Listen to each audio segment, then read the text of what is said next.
who will plant those things into our what? Yes. Now, let's see.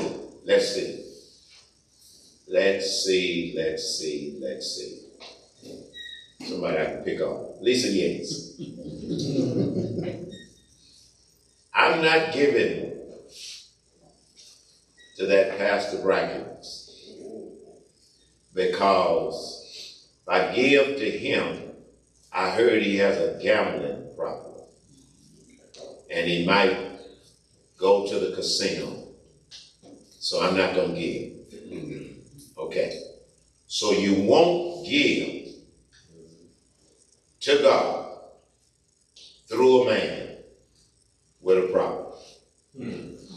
But you just left the bank and the guy at the bank who was the loan officer smelled like reefer, but he approved your loan. You were blessed by an immoral person. All right. And you came to church and you said, God blessed me with a new house. But it was a reefer smoker that blessing came through. Why did you refuse it? Why is it that God can get a blessing to you through an immoral person, but you figure like you got to pick and choose who your blessings go to? Y'all better talk back to me. Bertie Robinson, I don't know if I'm going to give because Brother Perry, he smelled like alcohol every time he come up in here. And I'm not, I don't know what he's going to do with my money. But yet, at the same time, the guy who approved your car loan, you know who he was having an affair with. You saw them together, but you still took the blessing through him. And you didn't come to church and say, Brother Smith at the bank blessed me with a car. You said, God blessed me with a car. You accepted God's blessing through an imperfect person. But thank you too good. Oh, y'all better talk back.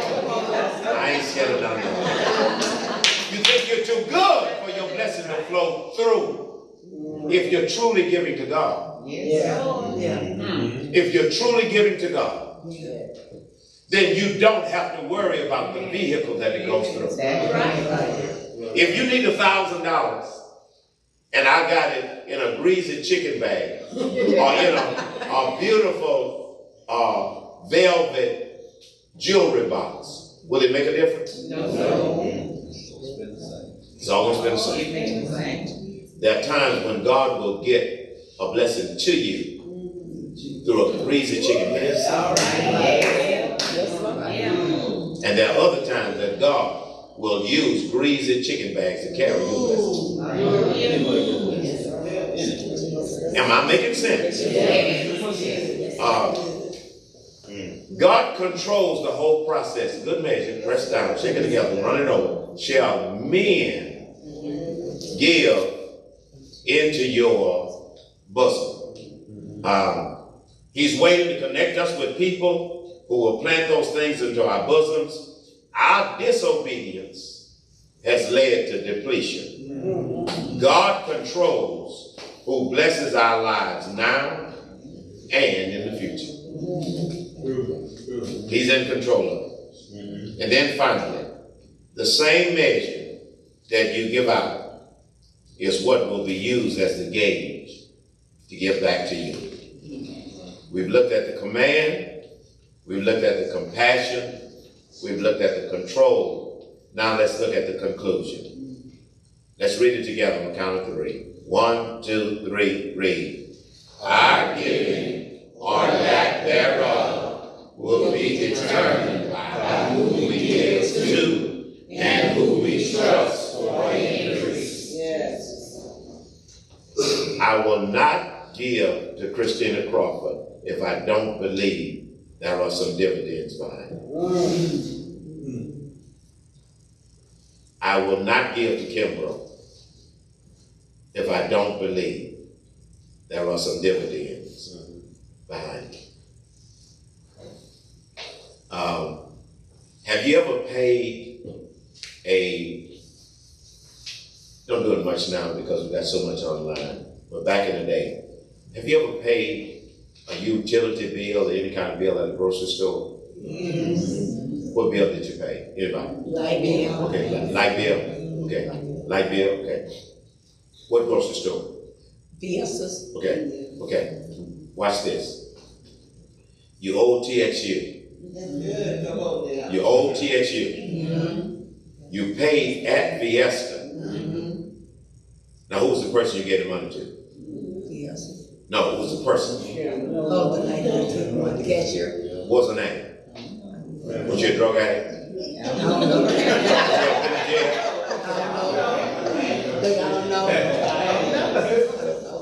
Oh, wait a minute. Wait, everybody calm down. You don't know anything about her past. No. But you trusted her to get your money to TXU. And can't trust me to get your money to go.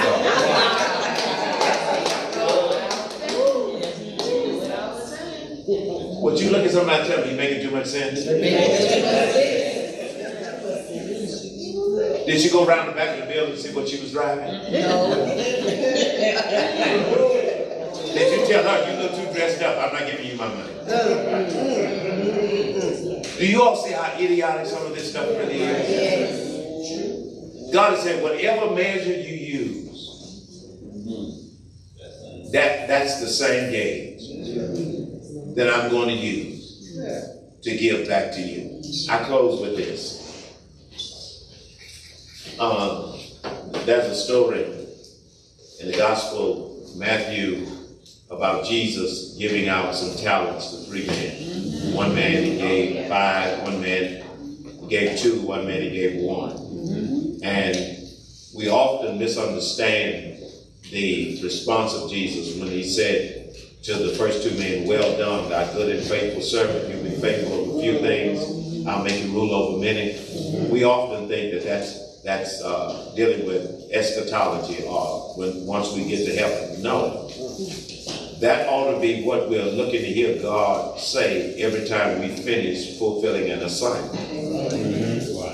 The master said that after that specific assignment. Now notice this. The man who had is blessing some people in his kingdom is because he sees how well they are handling his money. Right. Some of us are Sunday boy. I thank God for those of you all who sold in my love offering, but don't ever again write on that envelope, this is small. I know it's not much. I realize, when was the last? All of it's small. Right. In the man of God, because I believe that it will bring forth a heart. What do you mean? Into a loaf of bread. But God can take what you don't want and all he's trying to do. What he says. At this time to interact. Thank you for those who are watching virtually. In Jesus' name, amen. I feel ashamed or embarrassed. Just a little bit better. Raise that question to somebody watching online. Anything that I you hear tonight. Okay, sister. 1, 2, help them to come. Trust the Lord with their resources is what I've always done. I use 3. Affection is what I've always done. I use 3 affection assets. See if I can make it clear. Okay, ready? Yes, sir. How many of your bills did I personally pay last month? None. Call Sister Brackets and ask her how many of her bills did I pay last month. She'll tell you all of them. Let me tell you the difference. She has my attention. It's not a money issue. It's a love issue. So you have to teach people, you'll never get my money till I'm loving on you. You'll never get my money until you is a reflection of our heart. That's why he doesn't want us to play with that. Because that is the measuring rod. Yeah. I can tell you all day. I say, love your daughter. I ain't paying no condos in this room. But when I get home to Pamela Doreen, Yeah. she has my attention. She has my affection. She gets my assets. All right. That's all God is trying to get us to understand. So it should never be approached initially just from the money aspect, but to teach a person for God. Anybody else? Anybody else? Anybody else? All right. Okay. All right. God bless us. We're going to get ready to give. Yeah, we're going to get ready to give. We're going to get ready to give. And then those of you who are watching online, the person who's monitoring our live stream, they're going to give you some opportunities. If you were blessed tonight, you want to sow in the Pastor's Love Offering Ministry, that's coming up. If you didn't have an opportunity to honor the Lord with his tithe, maybe this lesson has motivated you to sow a significant seed. Do that, trust him by faith, and watch what God does as a result. Get that thought out of your mind, looking for God to immediately bless you with overnight success. Maybe he will do that, but you got to know that the more you give, it reflects on the level of trust and the confidence that you have in him. Amen? All right, God bless us. Hope to see you next week. Come on and give God praise and glory.